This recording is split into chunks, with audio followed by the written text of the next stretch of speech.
વિદ્યાર્થી મિત્રો, આની પહેલાના લેક્ચરમાં આપણે જોયું હતું આંતરિક જવાબદારી, અને હવે ચર્ચા કરશું બાહ્ય જવાબદારી. બાહ્ય જવાબદારીની અંદર જ બધું આવી ગયું. બાહ્ય, બહારનું, ત્રાહી પક્ષનું, ધંધાના માલિક સિવાયના બીજા કોઈ પણ પક્ષ પાસેથી કોઈ પણ પ્રકારની જવાબદારી લેવામાં આવી હોય તો તેને આપણે શું કહી શકીએ છીએ? બાહ્ય જવાબદારી કહેવામાં આવે છે. તો કે ગ્રાહિક પક્ષકાર એટલે કોણ? તો કે તમે જેની પાસેથી ઉધાર ખરીદી કરી છે તે, તમે જેની પાસેથી બેંકમાંથી લોન લીધેલી છે તે, તમે તમારા શાળા પાસેથી લોન લીધી છે તે, તમે તમારા સસરા પાસેથી લોન લીધેલી છે તે, તમારી પત્ની પાસેથી લોન લીધી છે, મિત્ર પાસેથી લોન લીધી, આ બધી જ ઉદાહરણ શું હોય? બાહ્ય જવાબદારી કહેવામાં આવે છે. એટલે કે ટૂંકમાં વેપારી દ્વારા જ્યારે ધંધો શરૂ કરવામાં આવે ને, તે પોતાના દ્વારા મૂડી લાવવામાં આવે છે, પરંતુ એ મૂડી ધંધો સારી રીતે ચલાવવા માટે, ડેવલપમેન્ટ કરવા માટે, વિકાસ કરવા માટે એ મૂડી ઓછી પડે છે. એટલા માટે થઈને વેપારી એકમ દ્વારા શું કરવામાં આવે? બહારથી પૈસા ઉછીના લેવામાં આવે. આ પૈસા ઉછીને લેવામાં આવે શું કહેવાય છે? બાહ્ય જવાબદારી કહેવામાં આવે છે. એમાં માલની પણ ખરીદી હોઈ શકે, સેવાની પણ ખરીદી હોઈ શકે છે, કે ઉછીના રોકડ નાણાં પણ હોઈ શકે છે. ફરીવાર એક ઉદાહરણ આપણે જોઈએ. ધંધાકીય પ્રવૃત્તિ ચલાવવા માટે વેપારી દ્વારા ઘણીવાર ત્રાહિત પક્ષકારો પાસેથી માલ કે સેવા કે મિલકતની ખરીદના વ્યવહારો સાત પર કરવામાં આવે. માલ, સેવા કે મિલકતના વ્યવહારો, મિલકતની ખરીદીના વ્યવહારો સાત પર કરવામાં આવે ત્યારે ભવિષ્યમાં ચૂકવવા પાત્ર રકમને બાહ્ય જવાબદારી કહેવામાં આવે છે. માલ, સેવા, મિલકતની આપણે અત્યારે ખરીદી કરી હોય, થોડા પૈસા ચૂકવવા હોય, થોડા પૈસા બાકી હોય, તો જેટલા પૈસા ચૂકવવાના બાકી છે એ બધી જ રકમને આપણે બાહ્ય જવાબદારી કહી શકશું. ત્રાહિત પક્ષપાત પાસેથી ખરીદવામાં આવેલા છે અને તેને ચૂકવવા પાત્ર રકમને આપણે શું કહી શકીએ છીએ? બાહ્ય જવાબદારી કહેવામાં આવે છે. અથવા નાણાં ઉછીના લીધા હોય તો, બેંક પાસેથી લોન લીધી હોય તો, લેણદારો, ડેબિટી વગેરે વગેરે. તમને એમ થશે કે હમણાં તો સાહેબ ઉદાહરણ આપ્યા હતા, ફરી વાર આપ્યું. હવે જો આપણે સૌથી પહેલા ચર્ચા કરી જવાબદારી, અને જવાબદારીની અંદર બધું આવી જાય ને. આપણે પિક્ચરનું ટ્રેલર જોઈએ તો કેમ પહેલા બધું આવી જાય, એમ જવાબદારીનું પહેલા આપણે ટ્રેલર જોયું, અને જવાબદારીની અંદર હવે આપણે ડિટેલમાં બધી એક એક શબ્દ આપણે જોઈએ છે. એટલે આ છે બાહ્ય જવાબદારી. દાખલા તરીકે ₹1 લાખ કરણ જોહર પાસેથી 1 વર્ષમાં પરત કરવાની શરતે ઉછીના લીધા. હમણાં આપણે આલિયા ભટ્ટે ફર્નિચર સ્ટોર નહોતો ચાલુ કર્યો, ફર્નિચર સ્ટોર ચાલુ કર્યો, પૈસાની જરૂર પડી, તો કોની પાસેથી લીધા? ₹1 લાખ કરણ જોહર પાસેથી 1 વર્ષમાં પરત કરવાની શરતે ઉછીના લીધા. તો એ બાહ્ય જવાબદારી ગણાય છે. ₹1 લાખના ફર્નિચરની ખરીદી પ્રિયંકા સ્ટોર્સમાંથી કરી, ઉધાર ખરીદી કરી. આપણે ફર્નિચર સ્ટોર ચાલુ કર્યો, ફર્નિચર સ્ટોર ચાલુ કર્યો, ફર્નિચર તો જોઈએ ને, તો ફર્નિચરની ક્યાંથી? પ્રિયંકા સ્ટોર્સમાંથી કરી. પ્રિયંકા ચોપરાનો સ્ટોર્સ પણ આવે છે બોમ્બેમાં, તમને નહીં ખ્યાલ હોય. પછી આપણે દુકાન ભાડે રાખી, તો મકાન જે દુકાનના માલિક હોય, દુકાનના માલિકને ભાડું ચૂકવવાનું હોય ને, જે ભાડું ચૂકવી દીધું હોય એનો કોઈ વાંધો નહીં, પણ જે ચૂકવવાનું બાકી હોય ને એને પણ શું કહેવાય છે? બાહ્ય જવાબદારી કહેવામાં આવે છે. એટલે આ ઉદાહરણ આપણે શેના જોઈએ છીએ? બાહ્ય જવાબદારી. ત્રાહિત પક્ષકાર પાસેથી લેવામાં આવેલી ઉછીના લીધેલા નાણાં. બેંક લોનનો હપ્તો ₹10,000 ચૂકવવાનો બાકી છે. લોન આપણે લીધી હોય તો લોનના હપ્તે પૈસા પરત કરવાના હોય, તો હપ્તે પૈસા પરત કરવાના હોય, એક હપ્તો ચૂકવવાનો બાકી છે, તો એ પણ શું કહેવાય છે? બાહ્ય જવાબદારી. તમારે વ્યાજ ચૂકવવાનું બાકી છે, શું ગણાય છે? બાહ્ય જવાબદારી. ટૂંકમાં આંતરિક અને બાહ્ય જવાબદારી ધંધાના માલિક સાથેના અને ત્રાહિત પક્ષ સાથેના સંબંધના આધારે નક્કી થાય છે. એટલે આંતરિક જવાબદારી અને બાહ્ય જવાબદારી, તો કે ધંધો જે છે એ ધંધાના માલિક સાથેના વ્યવહારો અને ધંધાના ત્રાહિત પક્ષ સાથેના સંબંધના આધારે નક્કી થાય છે.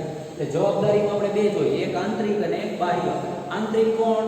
તો કે માલિક પાસેથી ધંધાએ જે કાંઈ લીધેલું હોય તે. અને બાહ્ય એટલે કોણ? તો કે ત્રાહી પક્ષકાર પાસેથી ધંધા દ્વારા જે કાંઈ પણ ઉછીના નાણાં લેવામાં આવ્યા હોય, માલની ખરીદી કરવામાં આવી હોય, મિલકતની ખરીદી કરવામાં આવી હોય તેને આપણે બાહ્ય જવાબદારી કહેવામાં આવે છે. એટલે આપણે ચર્ચા કરીએ છીએ જવાબદારીની અંદર પાછા આપણે બે જોયું, એક સંબંધના આધારે, બીજું સમયના આધારે. અત્યારે સંબંધના આધારે બે ક્યાં? એક આંતરિક જવાબદારી અને બીજું બાહ્ય જવાબદારી. આની પહેલા આપણે ચર્ચા કરી કે આંતરિક અને આ છે બાહ્ય જવાબદારી. બાહ્ય જવાબદારી ટૂંકમાં બહારના લોકો પાસેથી કોઈ પણ પ્રકારની વસ્તુ બાકીમાં લેવામાં આવે, ઉધારમાં લેવામાં આવે તો એને બાહ્ય જવાબદારી કહેવામાં આવે છે. વર્ગીકરણ પર આપણે ફરીવાર આગળ વધીએ. વર્ગીકરણમાં શું હતું? ચાર્ટમાં જવાબદારી એક સંબંધના આધારે, એક સમયના આધારે. સંબંધના આધારમાં બે ભાગ, એક આંતરિક અને બાહ્ય. હવે આપણે જોઈશું સમયના આધારે. આગળ વધીએ છે સમયના આધારે ચાલુ જવાબદારી. ચાલુ જવાબદારીને કહેવાય છે કરંટ લાયબિલિટી. શું કહેવાય છે? Current liability. કરંટ શબ્દ તો તમે સાંભળ્યો હશે. આપણે પ્લગમાં આંગળી અડાડીએ અને જે કરંટ લાગે ને એવો. એટલે આ જવાબદારી એવી છે ને, જવાબદારીને અડીએ એટલે કરંટ લાગે. એ કરંટની આપણે વાત કરતા નથી. કરંટ એટલે ચાલુ, અત્યારની, આ વર્ષની, એને આપણે કરંટ લાયબિલિટી કહેવામાં આવે છે. જે જવાબદારીને 1 વર્ષ કરતાં ઓછા સમયની અંદર ચૂકવી દેવાની હોય તેને આપણે ચાલુ જવાબદારી કહીએ છીએ. આ ચાલુ જવાબદારી કોનો આધાર? ક્યાં વર્ગીકરણમાં આવે છે? સમયના આધારે. સમયના આધારે આપણે વર્ગીકરણ કર્યું. કઈ રીતે વર્ગીકરણ કર્યું? કે એક વર્ગીકરણ કેવું છે? તો કે 1 વર્ષ કરતાં ઓછા સમયમાં ચૂકવી દેવાનું, બીજું 1 વર્ષ કરતાં વધુ સમયમાં ચૂકવી દેવાનું. 1 વર્ષ કરતાં ઓછા સમયમાં ચૂકવી દેવામાં આવે એને ચાલુ જવાબદારી કહેવાય. 1 વર્ષ કરતાં વધુ સમયમાં જે ચૂકવવામાં આવે એને બિન ચાલુ જવાબદારી કહેવામાં આવે છે. તો આ ચાલુ જવાબદારી. એટલા માટે જો એક શબ્દ તમે બરોબર જોજો, ધંધાકીય એકમે એટલે કે વેપારીએ જે જવાબદારી 1 વર્ષ કરતાં ઓછા સમયગાળામાં ચૂકવવાની હોય તો તેને ચાલુ જવાબદારી કહેવાય છે. ચાલુ જવાબદારીને ટૂંકા ગાળાની જવાબદારી તરીકે પણ ઓળખવામાં આવે છે. તમે 50,000 રૂપિયાની માલની ખરીદી કરી આવ્યા, આ માલની ખરીદીના પૈસા તમારે 3 મહિનામાં ચૂકવવાના હોય તો એને ચાલુ જવાબદારી. તમે બેંકમાંથી 30,000 રૂપિયાની લોન લીધી છે, એની લોન તમારે 10 મહિનામાં ચૂકવી દેવાની છે તો તેને તમારે ચાલુ જવાબદારી. તમે તમારા સસરાજી પાસેથી 90,000 રૂપિયાની લોન લીધી છે ને 10 મહિનાની અંદર તમારે પરત આપી દેવાના છે તો એને શું કહેવાય? ચાલુ જવાબદારી કહેવાય. તમારા મિત્ર પાસેથી તમે નાણાં ઉછીના લીધા છે અને એ 6 મહિનાની અંદર પરત આપી દેવાના છે તો એને ચાલુ જવાબદારી કહેવાય. ટૂંકમાં જે જવાબદારી 1 વર્ષ કરતાં ઓછા સમયની અંદર પરત કરી દેવાની હોય, ચૂકવી દેવાની હોય, પૈસા પાછા આપી દેવાના હોય એને શું કહેવાય છે? ચાલુ જવાબદારી કહેવાય છે. ચાલુ જવાબદારીને ટૂંકા ગાળાની જવાબદારી તરીકે પણ ઓળખવામાં આવે છે. જે જવાબદારી ધંધાએ, વેપારીએ, ધંધાકીય એકમે 1 વર્ષમાં ચૂકવવાની હોય તેને ચાલુ જવાબદારી કહેવામાં આવે છે. ઉદાહરણ આપ્યા છે. જેઠાલાલ પાસેથી ભીડે દ્વારા રૂપિયા 20,000 ની ઉધાર ખરીદી કરવામાં આવી 3 માસની છે. આ જેઠાલાલ અને ભીડે કોણ છે? અરે ઠીક, આ તારક મહેતામાં આવી, હું ભૂલી ગયો. જેઠાલાલ પાસેથી ભીડે દ્વારા 20,000 ની ઉધાર ખરીદી. પેલો જેઠાલાલનો કોઈ સ્ટોર છે ને, ગડા ઇલેક્ટ્રોનિક્સ. ગડા ઇલેક્ટ્રોનિક્સમાંથી ભીડે ખરીદી કરીએ તો ભીડે ખરીદી કરીએ તો ભીડે ની જવાબદારી છે ને, ભીડે 1 વર્ષની અંદર ચૂકવી દેવાનું હોય 3 માસની શરતે. એટલે માટે ભીડે માટે ચાલુ જવાબદારી ગણાય. પરંતુ જેઠાલાલ માટે શું ગણાય? જેઠાલાલ માટે પૈસા આવશે. હવે તમે ઊંધું માની લો કે આ ભીડેનો સ્ટોર છે. શું છે? ભીડેનો સ્ટોર છે. જેઠાલાલ જો એની પાસેથી ખરીદી કરે તો જેઠાલાલ માટે ચાલુ જવાબદારી ગણવામાં આવે છે. ટૂંકા ગાળાની જવાબદારીમાં સામાન્ય રીતે કઈ બાબતો? તો કે ઉધાર ખરીદી, ચૂકવવાના બાકી ખર્ચા, ટૂંકા ગાળાની લોન વગેરેનો સમાવેશ સમાવેશ થાય છે. હમણાં આપણે ગડા ઇલેક્ટ્રોનિક્સનું ઉદાહરણ લીધું હતું. દાખલા તરીકે જેઠાલાલ પોતાની દુકાનમાં જે મોબાઈલ, ફ્રીજ, વોશિંગ મશીન રાખે છે એ બધું કલકત્તાથી ખરીદી કરી આવે છે. તો કલકત્તાના વેપારી પાસેથી 5 લાખનો માલ એણે લીધો છે અને 10 મહિનાની અંદર એણે પૈસા ચૂકવી દેવાના. તો એને શું કહેવાય છે? ચાલુ જવાબદારી કહેવામાં આવે છે. શું કામ ચાલુ જવાબદારી આપણે શબ્દ પ્રયોગ કર્યો? તો કે સમયને આધારે છે, 1 વર્ષની અંદર આપણે ચૂકવી દેવાની હોય છે એટલા માટે.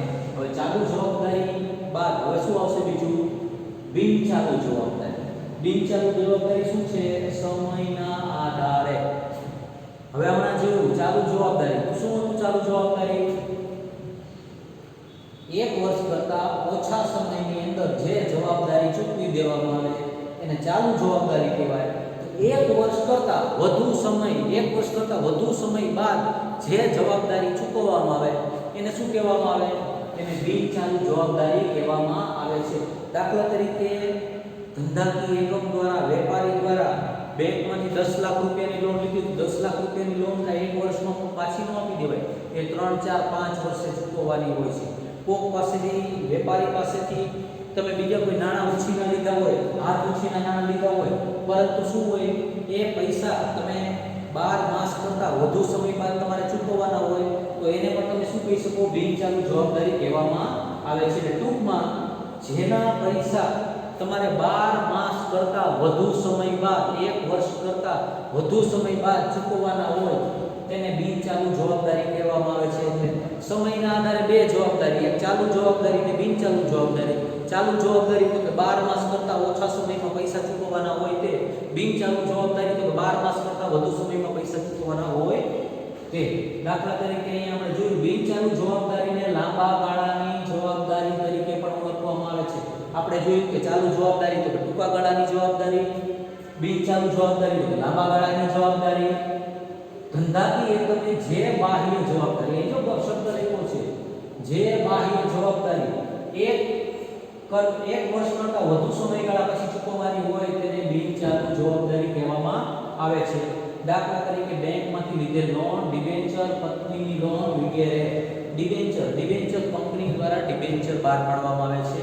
આ દેવું દર્શાવતો દસ્તાવેજ છે. ધોરણ 12 ની અંદર એક પ્રકરણ આખું આવે છે, ત્યારે એની વધારે આપણે ચર્ચા કરશું. અહીંયા ઉદાહરણ આપવામાં આવ્યું છે. ગડા ઇલેક્ટ્રોનિક્સ દ્વારા બેંક ઓફ બરોડામાંથી 10 લાખની લોન 6 વર્ષ માટે લીધી.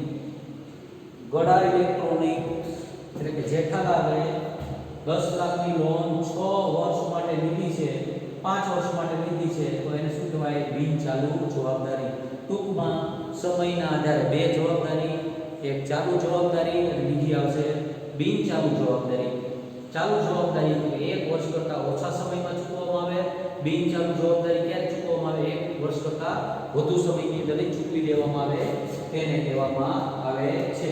એટલે કે આ જે આપણે જવાબદારીમાં આપણે 2 પ્રકાર જોઈએ, સંબંધના આધારે, સમયના આધારે. સંબંધને આધારે આંતરિક જવાબદારી અને બાહ્ય જવાબદારી. સમયના આધારે ચાલુ જવાબદારી અને બિનચાલુ જવાબદારી. આ બધી જ જવાબદારી વેપારી એકમ માટે, ધંધાકીય એકમ માટે અલગ અલગ પ્રકારની વિશિષ્ટ ભૂમિકા ભજવે છે અને બધાનો અગત્યનો રોલ છે. એના વિના ચાલી શકે નહીં. આ જવાબદારીના કોઈ પણ ટોપિકમાં કોઈ પણ પ્રકારનો પ્રશ્ન હોય તો આપ મને પૂછી શકો છો.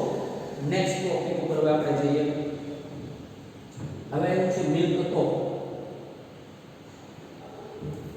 ધંધાકીય એકમ હોય ને વેપારી એકમ, વેપારી એકમના મુખ્ય 2 બાબતો આપણે ધ્યાનમાં લેવી. એક જવાબદારી અને બીજું છે મિલકત. એક જવાબદારી અને બીજું મિલકતો. દાખલા તરીકે આપણે હમણાં જોયું જવાબદારીનું વર્ગીકરણ પણ આપણે જોયું. હવે જોવાનું છે મિલકતો.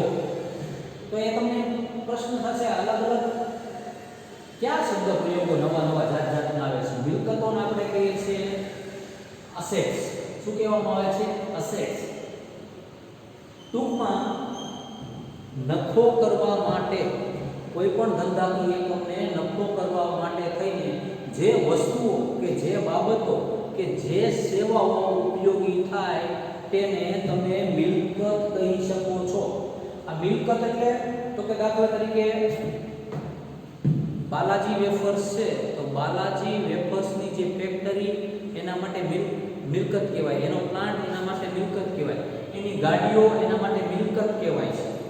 તો કે આ મિલકત કેવી હોય? બધી બિન ચાલુ જવાબદારી હોય, લાંબા ગાળા બિન ચાલુ જવાબદારી નહીં પણ લાંબા ગાળાની મિલકતો હોય. બધું શું હોય? ટૂંકા ગાળાની ન હોય, સ્થિર મિલકતો. ખાસ કરીને મિલકતોમાં પાછા બે પ્રકાર પડે છે આવી રીતે આપણે ચાલુ મિલકતો અને બિન ચાલુ મિલકતો. પરંતુ મિલકતો શું છે એનો વધારે ઊંડાણપૂર્વક આપણે ચર્ચા કરીએ. ધંધાકીય એકમના બે અગત્યના પાસા છે. એક છે જવાબદારી અને બીજું છે મિલકતો. જવાબદારીની આપણે ચર્ચા કરી અને મિલકતો. ધંધો શરૂ કરતી વખતે દ્વિનોંધીનામા પદ્ધતિમાં એક તરફ જવાબદારી ઉદ્ભવે છે, તેની સાથે મિલકતોનો પણ જન્મ થાય છે. દાખલા તરીકે હમણાં આપણે કીધું હતું ને કે મિલકતની ખરીદી કરી, આપણે બિલ્ડિંગની ખરીદી કરી અને 5 લાખ રૂપિયા બાકી રાખ્યા. 5 લાખ રૂપિયા બાકી રાખ્યા એ બિન ચાલુ જવાબદારી. પરંતુ આપણે બિલ્ડિંગ ખરીદી કરીને બિલ્ડિંગ આપણા માટે શું ગણાય છે? મિલકત ગણાય છે. તો મિલકત એટલે શું એ સમજી લઈએ. મિલકત એટલે ધંધો ચલાવવામાં મદદરૂપ થાય તેવી કોઈ પણ દ્રશ્ય કે અદ્રશ્ય વસ્તુ કે બાબત. ધંધો ચલાવવામાં મદદરૂપ થાય તેવી કોઈ પણ દ્રશ્ય કે અદ્રશ્ય વસ્તુ, બાબત કે અધિકાર કે જે ધંધાની માલિકીની હોય અને તેનું નાણાકીય મૂલ્ય હોય. ટૂંકમાં બીજી રીતે ધંધાની માલિકીનું હોય, એ નાણાકીય મૂલ્ય હોય, દ્રશ્ય વસ્તુ હોય કે અદ્રશ્ય વસ્તુ હોય કે અધિકાર હોય, તો એને આપણે મિલકત કહી શકીએ છીએ. દાખલા તરીકે હમણાં આપણે ઉદાહરણ બિલ્ડિંગ. હવે બિલ્ડિંગ હોય તો બિલ્ડિંગની અંદર તમારી ઓફિસ બની શકે, તમારા જે ગ્રાહકો છે ગ્રાહકોને આવવા માટેની ઓફિસ બની શકે, એમને બેસવા માટેની વ્યવસ્થા થઈ શકે, ત્યાં તમે તમારા વ્યવહાર કરી શકો. તો બિલ્ડિંગ શું મદદ કરે છે? બિલ્ડિંગ મદદ એ કરે છે તમે તમારા કસ્ટમરને એ જગ્યાએ બોલાવીને તમે કન્વિન્સ કરી શકો છો. એનું નાણાકીય મૂલ્ય હોય, બિલ્ડિંગની કિંમત હોય છે અને નાણાકીય મૂલ્ય કહેવાય છે. બીજી રીતે કહીએ કે ધંધાની માલિકી હોય, નાણાકીય મૂલ્ય હોય, દ્રશ્ય કે અદ્રશ્ય બાબત કે વસ્તુ કે સેવા કે અધિકાર ને તમે મિલકત કહી શકો. તમને વસ્તુ, બાબત કે અધિકાર તમને તો અધિકાર તો કે જીઓની ફ્રેન્ચાઇઝી અમરેલી જિલ્લાની એને મિલકત કહેવામાં આવે. લાયસન્સ કાઢવાનું પીયુસી માટે તમને એક જ જગ્યાએ અમરેલી જિલ્લામાં મળે તો પીયુસી કાઢવાનો અધિકાર અને ફ્રેન્ચાઇઝી લીધી એને પણ મિલકત કહેવામાં આવે. અદ્રશ્ય મિલકત હોય છે. મિલકતના જે પ્રકાર છે એમાં આવે છે. એટલે કે મિલકત એટલે ધંધો ચલાવવામાં મદદરૂપ થાય તેવી કોઈ પણ દ્રશ્ય કે અદ્રશ્ય વસ્તુ, બાબત કે અધિકાર કે જે ધંધાની માલિકીની હોય, તેનું નાણાકીય મૂલ્ય હોય, તેને આપણે મિલકત કહી શકીએ છીએ. બીજી રીતે કહીએ તો મિલકતો એટલે આર્થિક સાધનો જેની માલિકીએ ધંધાએ ધારણ કરેલી હોય છે. એવા આર્થિક સાધનો કે જેની માલિકી કોની હોય? ધંધાએ ધારણ કરેલી હોય છે અને તેમાંથી ભવિષ્યમાં ધંધાને આર્થિક લાભ થવાનો હોય. આર્થિક લાભ કોઈ પણ પ્રકારના ધંધા દ્વારા કોઈ પણ પ્રકારની મિલકત ખરીદવામાં આવે એની પાછળનો હેતુ શું હોય છે? હેતુ હોય છે કે ભવિષ્યમાં નફો થાય. દાખલા તરીકે પબ્લિક ટ્રાન્સપોર્ટ વાળો, ટ્રાવેલ્સ વાળો છે. ટ્રાવેલ્સ વાળો એક નવી બસ ખરીદે તો નવી બસ ખરીદે એટલે એનું આર્થિક સાધન કહેવાય. નવી બસ ખરીદી તો નવી બસ ખરીદી એ બસ એની મિલકત ગણાય અને અમરેલીથી અમદાવાદ એ બસ ચલાવી અને એને નફો મળે છે એટલે થઈ ગયું. મિલકતો એટલે આર્થિક સાધનો. આર્થિક સાધનો એટલે કે બસ છે લીધી એ જેની માલિકી ધંધાની હોય, ધારણ કરેલી હોય છે, તેમાંથી ભવિષ્યને ધંધાને આર્થિક લાભ થવાનો હોય. પૈસા મળે. અમરેલીથી અમદાવાદ ટિકિટ લે ને 200 રૂપિયા, 250 રૂપિયા, 500 રૂપિયા અલગ અલગ. આ બધા શું કહેવાય છે? એને મિલકત કહેવામાં આવે છે. મિલકતના પાછા અલગ અલગ ઘણા પ્રકાર છે. ચાલુ મિલકત, બિન ચાલુ મિલકત. તો એકી સાથે તમને એ બધા ઉદાહરણ આપ્યા છે. રોકડ શિલક એટલે નોટ. બેંક શિલક, બેંકમાં પૈસા પડ્યા હોય. યંત્રો, પ્લાન્ટ, બિલ્ડિંગ, ફર્નિચર. બિલ્ડિંગ હોય, બિલ્ડિંગ ખાલી બિલ્ડિંગ સારું તો લાગે ને, ફર્નિચર જોઈએ ને. ફર્નિચર, દેવાદારો, લેણી મૂડી જેને આપણે ઉધાર વેચાણ કરેલું હોય એવા વ્યક્તિઓ. લેણી મૂડી એ પણ જેને આપણે ઉધાર વેચાણ કરેલું હોય અને એની પાસેથી લખાવી લીધું છે કે 1 મહિનામાં તમે પૈસા ચૂકવી દેશું તમને. આ બધી શું કહેવાય છે? મિલકતો ગણાય છે. મિલકતોની મદદથી ધંધાનું દેવું એટલે કે જવાબદારી ચૂકવી શકાય છે. હમણાં આની પહેલા જોયું કે આપણે પૈસા ઉછીના લીધા હતા. તે પૈસા ઉછીના લીધાથી પાછા આપણે ચૂકવવા પડે અને પાછા ચૂકવવા માટે આપણે શું કરવું પડે? મિલકતોનો ઉપયોગ કરવો પડે. અહીં કીધું ને ભવિષ્યમાં આર્થિક લાભ થાય. આર્થિક લાભની અંદર શું ચૂકવવાનું આવે? આપણે દેવું ચૂકવવાનું આવે. દેવું જવાબદારી ચૂકવી શકાય છે. રેડી? એટલું આ મિલકતોને વધુ સારી રીતે આપણે સમજવા માટે હવે શું કરવું પડશે? એનું વર્ગીકરણ કરશું, એના ભાગ પાડી દઈશું. હમણાં કેમ આપણે જવાબદારીના ભાગ પાડી દીધા હતા, એવી રીતે હવે આપણે શું કરશું? હવે આના પછીના લેક્ચરની અંદર આપણે મિલકતોના ભાગ પાડી દઈશું અને મિલકતોના ભાગ પાડીને એક એક મિલકતને આપણે સમજશું. વિદ્યાર્થી મિત્રો, હું આશા રાખું કે તમને આ બધું સારી રીતે સમજાઈ ગયું હશે. જે ટોપિક ન સમજાણો હોય તે આપ કોમેન્ટ બોક્સમાં લખી શકો છો. તમને આપણી જે ચેનલ છે એકલવ્ય કોમર્સની ચેનલ છે નિકુંજ 2020 ઉપર દરેક સબ્જેક્ટના લેક્ચર, તમને અગાઉના લેક્ચર પણ પ્લે લિસ્ટમાં જોવા મળશે. તો જે વિદ્યાર્થી મિત્રો લેટ જોડાયેલા છે એને પ્લે લિસ્ટ જોવા વિનંતી. અને દરરોજે દરરોજ તમે જે ટેસ્ટ લખો છો એ આનંદની વાત છે. મોટાભાગના બધા વિદ્યાર્થીઓ લખવા માંડ્યા છે. જે ઘણા નથી લખતા તેને આપણે વારંવાર વિનંતી કરીએ છીએ અને એ પણ લખવા માંડ્યા છે. એવી જ રીતે આપણે 5 અથવા 6 તારીખે આપણે ત્રિમાસિક પરીક્ષા શરૂ કરશું. તેની પણ માહિતી આપ લોકોને મળશે. Thank you very much.